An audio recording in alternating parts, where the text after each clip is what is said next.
Good day. Our topic for today, analgesics and anti-inflammatory medications. So pain management is a critical healthcare concern. Analgesics and anti-inflammatory medications are vital tools in treating pain and inflammation. So as an overview of pain management, historically, in ancient civilization, they used willow bark and opium for pain relief. Now, analgesics are categorized by their mechanisms of action and potency levels. So contemporary pain management employs multimodal strategies. So these combine different medication classes for optimal relief. So these are the major classes of your analgesics. So we have your non-opioid analgesics, opioid analgesics, we have anti-migraine agents, adjuvant analgesics, and combination analgesics. So, what is your non-steroidal anti-inflammatory drugs? So, your NSAIDs inhibit your COX enzymes. So, this blocks your prostaglandin synthesis and reduce inflammation. So, by blocking your prostaglandin synthesis, there's pain relief, fever reduction, and inflammation control. So we have your non-selective NSAID, which inhibits your COX-1 and COX-2, and we have your selective NSAID, which primarily target your COX-2. So we have your OTC options with your NSAIDs. We have your ibuprofen, naproxen, and aspirin. So prescription NSAIDs offer higher potency.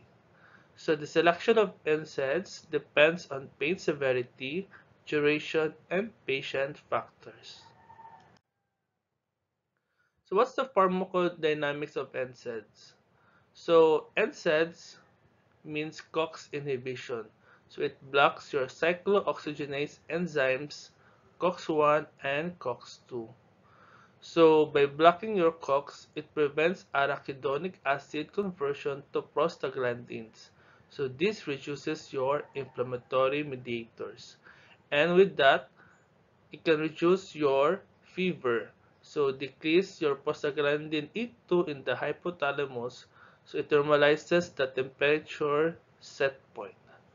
Then by reducing your prostaglandin, it decreases the pain signal sensitization. So this occurs both peripherally and centrally. So what's now your pharmacokinetics of NSAIDs? So for the absorption, they are rapidly absorbed from the GI tract. So food may delay but not reduce your total absorption. Then they are highly protein bound, around 90%. So NSAIDs concentrate in inflamed tissue and synovial fluid. Then they are primarily metabolized in the liver. So we have your hepatic metabolism via oxidation and conjugation. Then they are eliminated renally and the half-life ranges from 1 to 60 hours.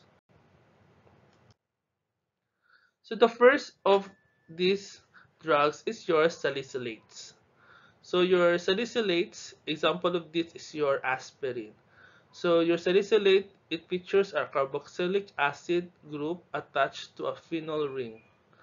So this structural element determines the unique properties and effects. So your aspirin, aside from COX inhibition, it creates antiplatelet effect. So that is why your aspirin is also used for your patients with cardiovascular um, diseases. So the dose of your aspirin of 81 to 325 milligram daily can decrease the pain and inflammation, and it can have a beneficial effect in your cardiovascular system. So clinical applications for your aspirin. So as I said earlier, for your cardiovascular protection, so it reduces your heart attack and stroke risk in high-risk patients. And it can also reduce your fever. It has anti-inflammatory effects, and it can relieve headache, muscle pain, and minor aches.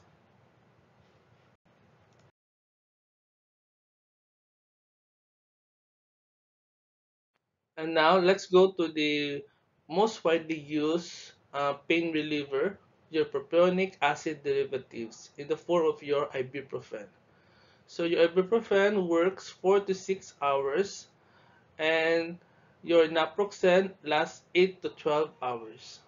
So your propionic acid, these agents show balanced COX-1 and COX-2 inhibition. So the dosing of these, lower doses for your target pain and higher doses provide anti-inflammatory effects such as your arthritis. How about your phenamates? So your phenamates, example of these, your niflomic acid, flufenamic acid, and your mefenamic acid. So they are antranilic acid derived compounds, and they inhibit your COX and blocks your prostaglandin receptors for enhanced effects. So usually, your mefenamic acid is used for menstrual pain and limited inflammatory conditions. So short-term use is recommended due to higher GI and hypersensitivity risk. So they are more prone to um, gastrointestinal ulcer for patients who are taking a longer duration of mefenamic acid. How about your oxycam? So your example of your oxycam, your peroxicam and your meloxicam. So your oxycam, it has the longest half-lives among your NSAID, around 20 to 40 hours, and the duration can last until 24 hours. So they have a greater COX-2 selectivity. That is why um, this group potentially reduces your GI complications. And because of their extended activity, it makes them vulnerable for chronic pain conditions requiring continuous relief. So your selective COX-2 inhibitors, example your rofecoxib, valdecoxib, and your celecoxib. So for this group, the most widely used is your celecoxib.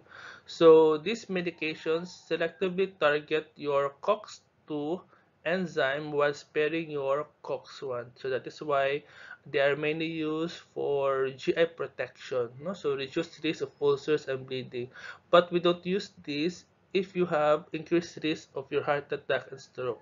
So that is why your selective COX-2 inhibitors are used for patients with high GI risk but low severe risk.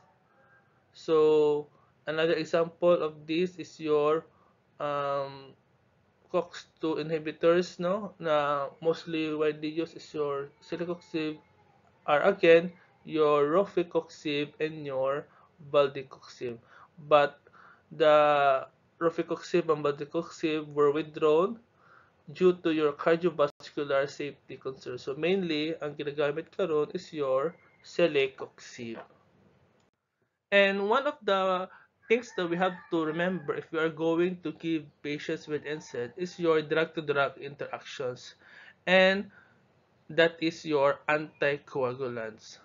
So if you're going to give NSAIDs, these NSAIDs impair platelet function, especially for aspirin, and may displace warfarin from protein binding sites. So it both increase your bleeding risk. So we have your GI erosions from NSAIDs which create your bleeding sites. So anticoagulants prevent normal clotting at this location. So for these patients, we monitor your INR or your international normalized ratio, especially when we are going to start or stop your NSAIDs. So we check our patients for any bruising, bleeding gums, and darkened stools. So if you have patients who are taking anticoagulants and we need a pain reliever, then the preferred pain management here is your acetaminophen or your paracetamol. Another drug-to-drug interactions is your cardiovascular medications.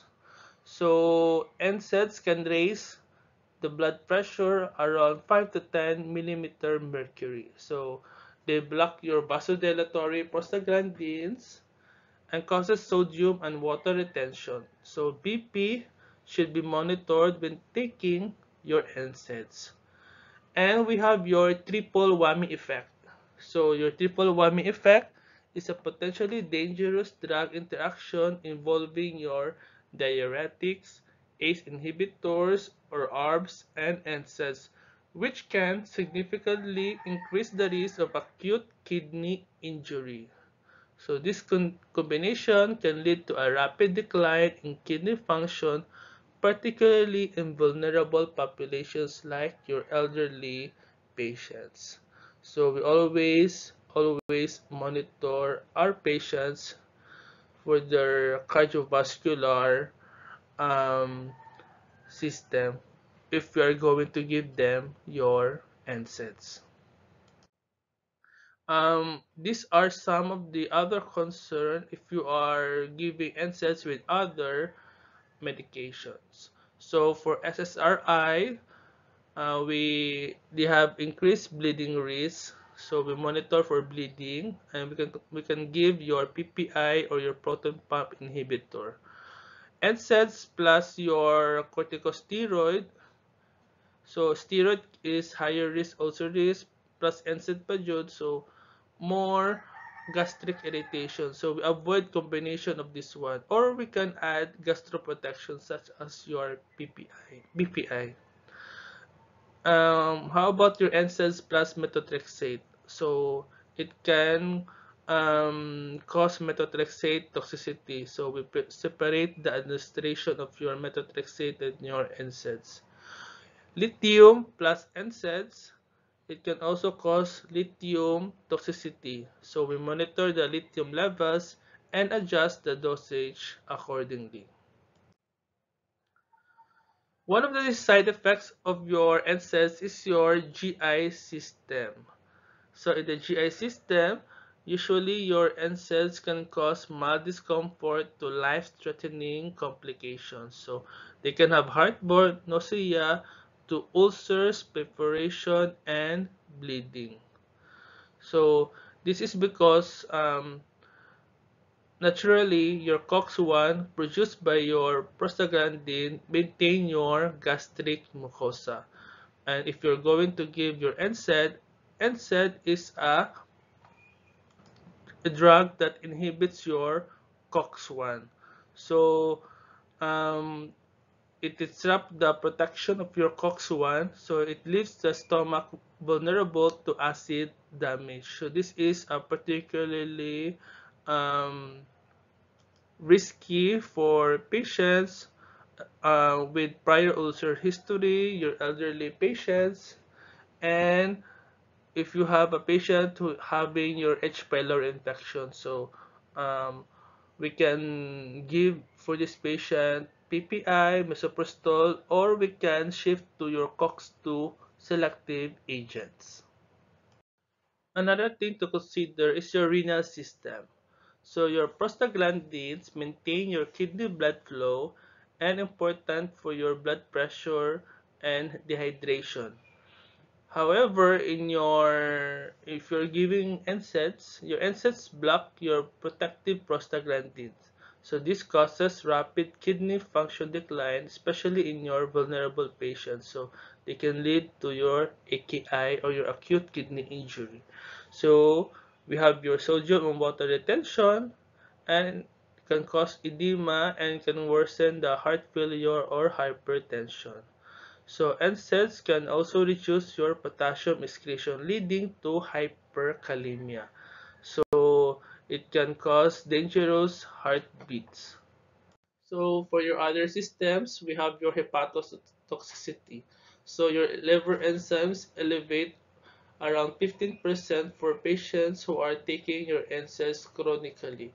And in some, for your suicidal who are taking large amounts of your NSAIDs, they can also cause hepatotoxicity.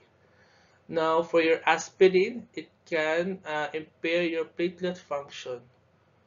Now, for your aspirin also, they can exacerbate the respiratory disease, especially for your asthmatic patients.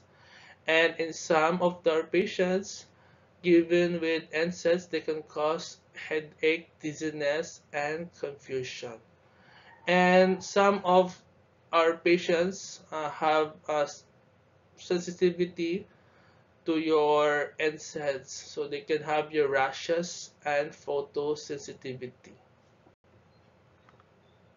Now, for your elderly patients, because of the reduced function of their kidneys and liver metabolism, they have your altered pharmacodynamics. So it means they have an increased sensitivity. So it means they have higher risk of GI bleeding, kidney injury, and cognitive effects. And also, they tend to have polypharmacy because they are um, elderly and they tend to have multiple medications. So for this group of patients, we start low with dosing and we monitor them carefully. Another for your pregnant women, in first trimester, the use of your NSAIDs can cause miscarriage risk. So we always use the lowest effective dose of your NSAID. Then we generally um, save ang mga limited NSAID in second trimester. However, in third trimester, they are contraindicated because it can cause premature closure of your ductus arteriosus and can delay your labor. In pediatric population, it's always a weight-based dosing. So ibuprofen and naproxen are common use. However, we don't readily give our pediatric population with aspirin because of your race syndrome. So fever reduction benefits must be balanced against the potential risk. And now for your patient's education, for your safe administration, we take your NSAIDs with food to reduce your stomach irritation, and we never exceed the recommended dose. And we take the oral form with full glass of water. So part of our education to our patient is that we expect gradual improvement in pain and inflammation. So your anti-inflammatory effects may take days to reach your maximum benefit. Then we monitor for side effects. So we always instruct our patients that if they ever have the warning signs, especially for GI, such as your black contrary stools, severe stomach pain, vomiting of blood or coffee ground material, or persistent indigestion despite taking with food, they have to go to the emergency room for assessment.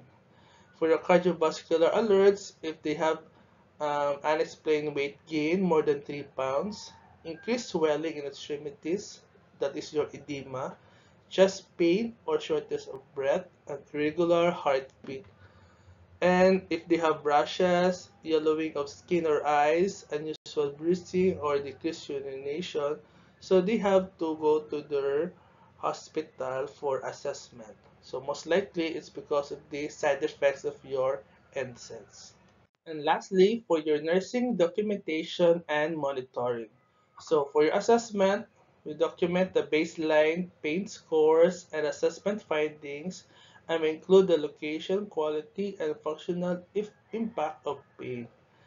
Then for your administration, we record the medication details, include the name, the dose, the route, and time.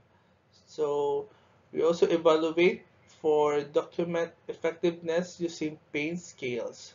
So we record the time of onset of relief and duration of effect.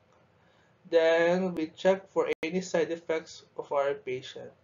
Then we always educate the patient comprehensively. So we document materials given and follow up the instructions.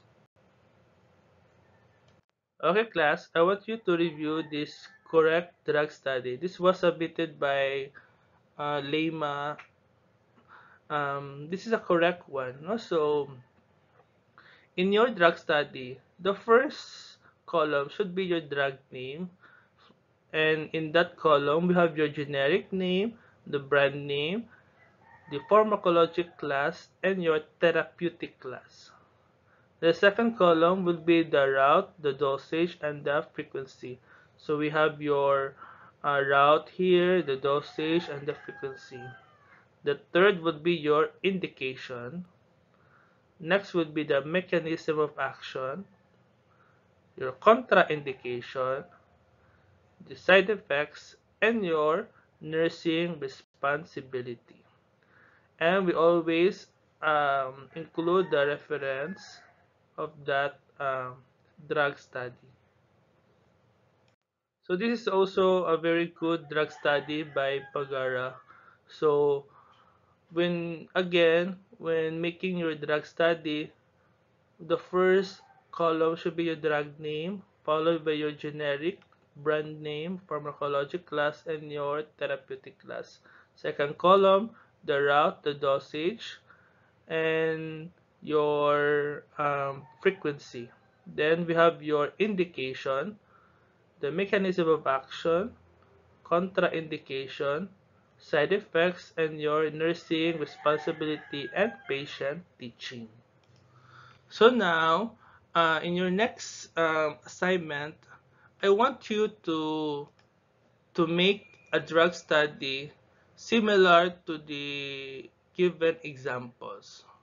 So it should be 1, 2, 3, 4, 5, 6, 7, 7 columns. So it should be a landscape orientation using short band paper. So each one of you should select um, one drug of analgesics. So we have different types of your analgesics. So you make a drug study, uh, select one analgesics. Then you have to submit that on May 21, Wednesday at 8 a.m. So that will be the deadline. So again, make a drug study using the example given. So it should be in short band paper, handwritten, in landscape orientation. So you have to also write your name on the left uppermost, then your subject and your section, and it should be labeled drug study, then what drug. So here example, drug study, semicolon, labetalol. So that is the right format of your drug study. So again, the deadline would be on May 21, 8 a.m. And with that, thank you for listening.